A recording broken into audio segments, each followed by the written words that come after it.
धनबाद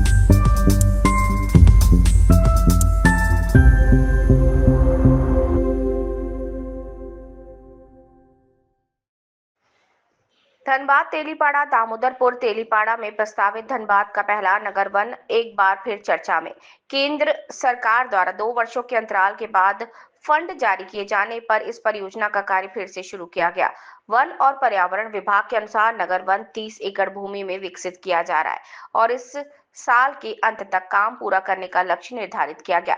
फिलहाल सफाई कार्य प्रारंभ कर दिया गया है और इसके बाद पेवर ब्लॉक बिछाने का काम किया जाएगा, जिसके लिए नगर निगम से सहयोग मांगा गया। बरसात के मौसम में विभिन्न प्रजातियों के पौधे लगाए जाएंगे। हालात अलग दिखे जमीनी हकीकत में। हालांकि वंदे भारत न्यूज की टीम जब मौके पर पहुंची और जमीनी स्तर पर हालात का जायजा लिया तो स्थिति कुछ और ही नजर आई। ग्राउंड रिपोर्ट में सामने आया कि पेड़ लगाने के लिए जो गड्ढे खोदे जा रहे हैं वो मनरेगा जैसी योजनाओं के तहत श्रमिकों को रोजगार देने की बजाय जेसीबी मशीनों से कराए जा रहे हैं, जिससे स्थानीय लोगों को रोजगार नहीं मिल पा रहा। इतना ही नहीं, जिस वाटिका फॉरेस्ट गार्डन में सुंदरता और शांति का वातावरण होना चाहिए था, वहां बने स्टेज और सेटअप का उपयोग असामाजिक तत्वों द्वारा नशा करने के लिए किया जा रहा है। स्थानीय लोगों ने चिंता जताई कि ये सुनसान वाटिका जल्द ही सजीव नहीं हुआ तो ये गतिविधियां और भी बढ़ जाएंगी। ध्यान देने की बात है कि ये परियोजना न केवल पर्यावरण संरक्षण के लिहाज से महत्वपूर्ण है, बल्कि स्थानीय निवासियों के लिए हरित अवकाश स्थल और बच्चों के लिए सुरक्षित खेलने की जगह बन सकती है। स्थानीय पर्यावरणकर्ताओं ने पारदर्शिता, निगरानी और समुदाय की भागीदारी सुनिश्चित करने की मांग की।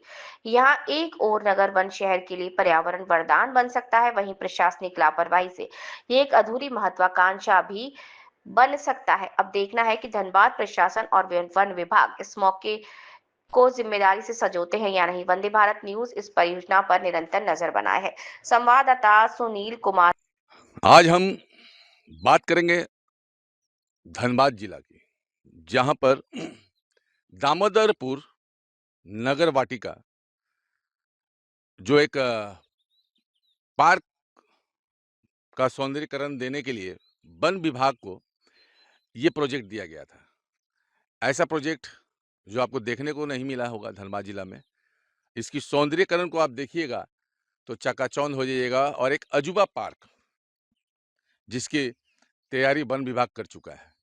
आइए चलते हैं, आपको दिखाते हैं कि माजरा क्या है, मामला क्या है और सरकार के राजस्व को किस तरह से उसका दुरुपयोग किया जाता है। चलिए आज आपको दर्शाते हैं, आपको दिखाते हैं कि सरकार का कहना है कि हर मजदूर को काम मिलना चाहिए, हर कर्मचारी को काम मिलना चाहिए। लेकिन आज आपको दिखाते हैं कि ये पार्क का जो सौंदर्यीकरण करने की जो योजना थी, ये कहीं ना कहीं दर्शाता है कि ये जेसीबी से कार्य को किया गया है, मजदूरों का हक को छीना गया है, ऐसा प्रतीत होता है। बाद बाकी ये तो जांच का विषय है, ये जांच होगी, उसके बाद आपको खुलासा भी होगा ये किस तरह का मामला है और राजस्व का घोटाला है या नहीं है, इसके बारे में भी बताएंगे आपको। और आगे चलते हैं और भी आपको कुछ और भी चीजें मैं दिखाता हूं आपको।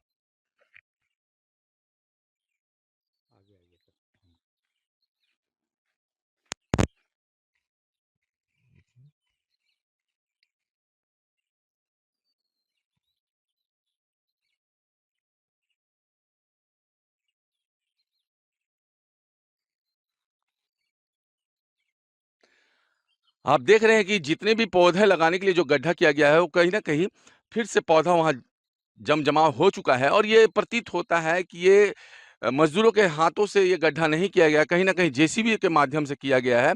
ये मेरी पूरी जो मुझे देखने में जो नज़र आ रही है, और ये बाद बाकी तो जांच जब होगी तो इसका स्पष्टीकरण होगा और ये सच्चाई सामने आ जाएगी। ये वंदे भारत के तरफ से एक्सक्लूसिव रिपोर्ट आपको हम दिखा रहे हैं कि पार्क का सौंदर्यीकरण के लिए खर्च तो सरकार देती है, लेकिन एक ऐसा व्यवस्था है जहां पर आप देख रहे हैं कि बैठने की व्यवस्था भी बनी हुई है, लेकिन वहां पर आप अगर जाकर देखेंगे तो आपको पता चलेगा कि वो जो व्यवस्था की गई है वो पियक्करों के लिए व्यवस्था की गई है। अब देखिए कि दूर से तो कितना सौंदर्यकरण लग रहा है कि बहुत अच्छा सौंदर्यकरण किया गया है, बैठने की व्यवस्था बहुत अच्छी की गई है, लेकिन ये व्यवस्था उन लोगों के लिए की गई है जो शाम के समय अपने जगह को खोजते हैं कि हम कहाँ बैठकर पिएं। और काफ़ी सुंदर व्यवस्था है और हमें उम्मीद भी थी कि वन विभाग इस तरह का कार्य को करेंगे कि एक शराबियों लोग के लिए व्यवस्था दिखे। और आए दिन हो सकता है, आपको पता है कि नशे की हालत में ही घटनाएं होती हैं, बहुत तरह का क्राइम होता है और ये साक्षात प्रमाण है आपके सामने। वंदे भारत की टीम इसकी पड़ताल कर रही है और आने वाला समय में बहुत सारे खुलासा होंगे जो आपको अगले एपिसोड में बताया जाएगा। वंदे भारत से रिपोर्ट सुनीत वर्मा।